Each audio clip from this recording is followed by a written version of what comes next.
My name is Lin Se Chiu with the paper ID 100, and the title of the paper is a spatial analysis of the relationship between the social demographic characteristics with the burger behavior on the burglary crime. The other author is the Dr. Shahabuddin Amiruddin and also the Dr. Zainab Muhammad Yusuf from UTM. So for the introduction part, so nowadays the criminal behavior is highly propagated in the media and frequently hit in televisions, shows and movies, where almost everyone will be exposed to a crime in the same point in their life. So for the burglary, they also define as the most ordinary type of the crime, where it occurs when someone break into a houses or buildings with their motivations of stealing, thieving, hurting someone, or accomplish an unlawful harm.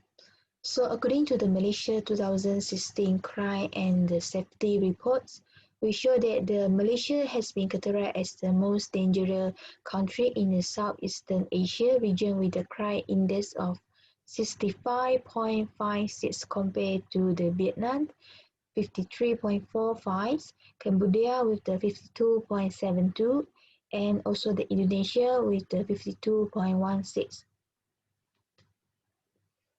So among the occurrence of the crime incident, so the burglary crime has been classified as the most regular type of the crime that occur in Malaysia after the motor vehicle thief also in the Kuala Lumpur areas.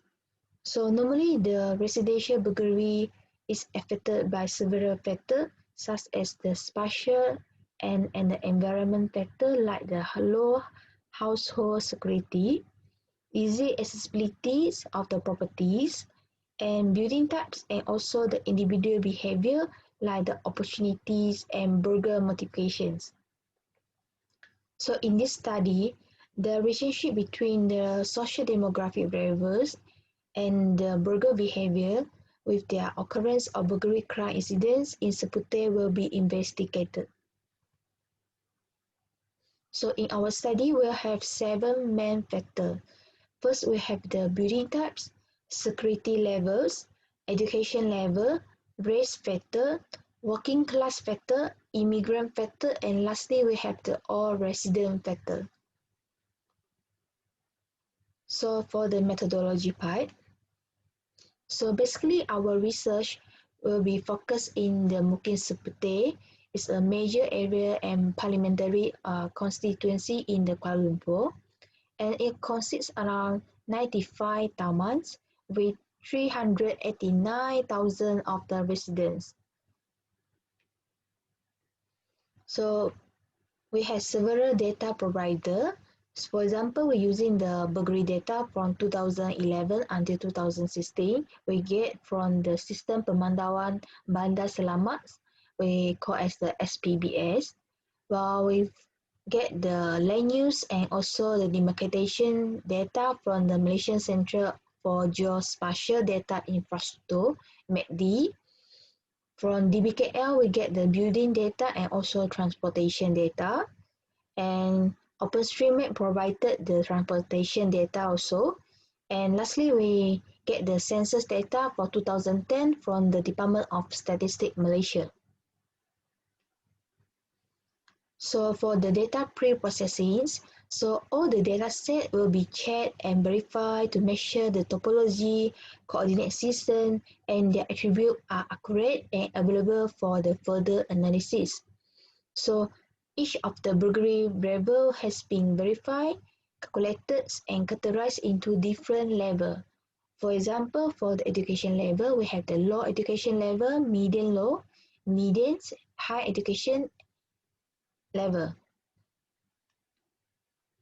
So for the data analyzing part, so the Canadian density tools have been used to identify the concentrations and the density of the burglary incidents in different taman.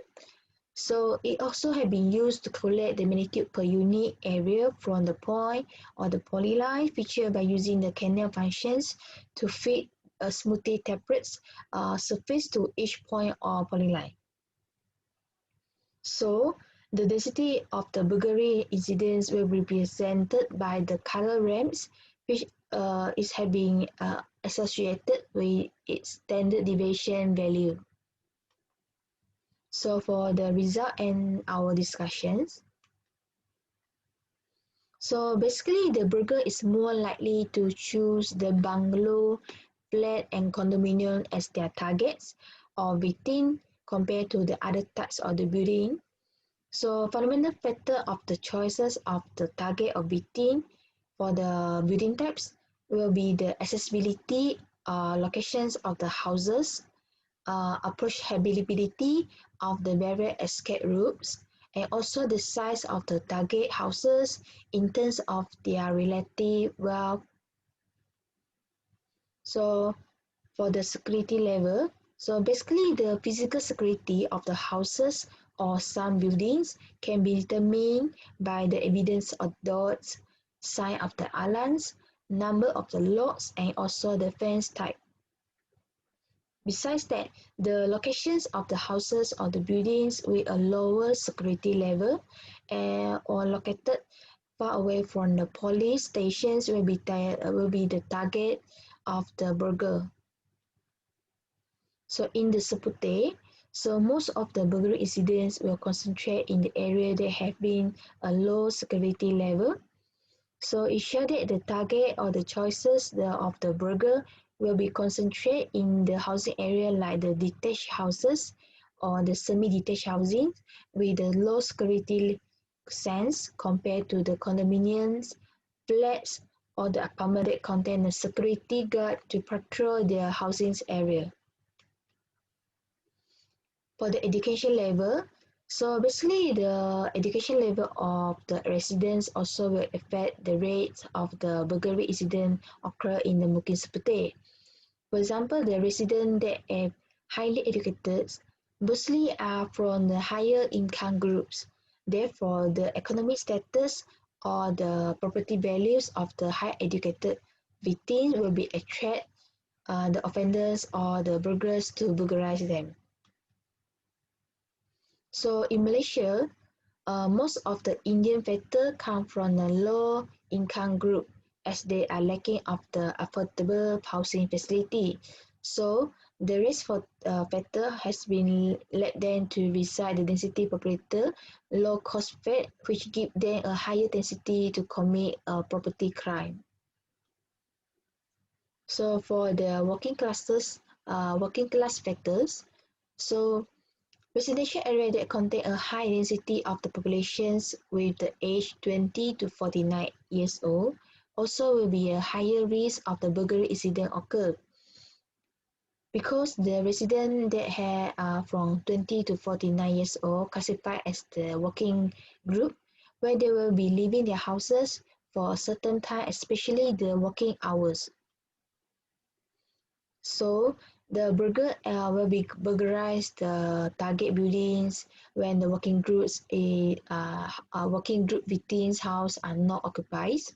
Therefore, the resident from 20 to 49 age group will have a higher potential or probability to become the victim of the burglar incidents, especially during the working hours.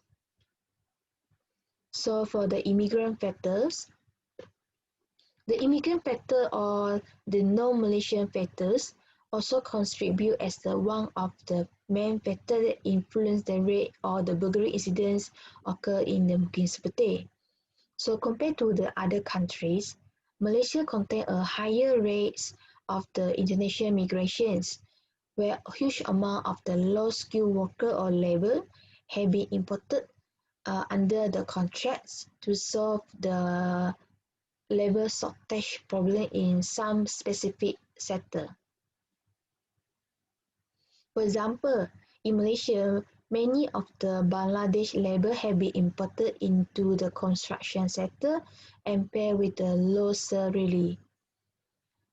Therefore, this scenario has been forced them to commit a property crime or burglary in order to retrieve some extra money or goods to survive in Malaysia. So the results show that the higher density of the immigrants in surrounding area the higher the probability of the risk of burglary incident have been committed in the Mungkin Seperti. So for the all resident factor, so normally the all resident factor or the all citizen will age more than 55 years old, where most of them will be inhabit in the all residential area like the flats and also the terrace housing. So the lacking of the awareness sense of the all residents and the high accessibility of their building also increase the risk of them becomes the target victim when the property crime has been committed. So for the conclusion part, in conclusion, we show that the frequency of the residential burglaries affected by the spatial and environment factor like the low housing security, easy accessibility of the property, building types, and individual behavior like the opportunities and also the burger multiplication. So the result of the study also can be applied to support the criminal investigations and the prosecutions, patrol activities, crime preventions, and also the reduction strategy, problem solving, and also the lastly we have the evaluations of the police effort. However, these approaches are restricted in their capability to model the individual behavior and action. Therefore, various of the different computational modeling approach have been distinguished in the field of criminology for imitating the occurrence of the crime and their motivation behind it, either spatially or temporary. For example, the agent-based models. So we'll have some reference.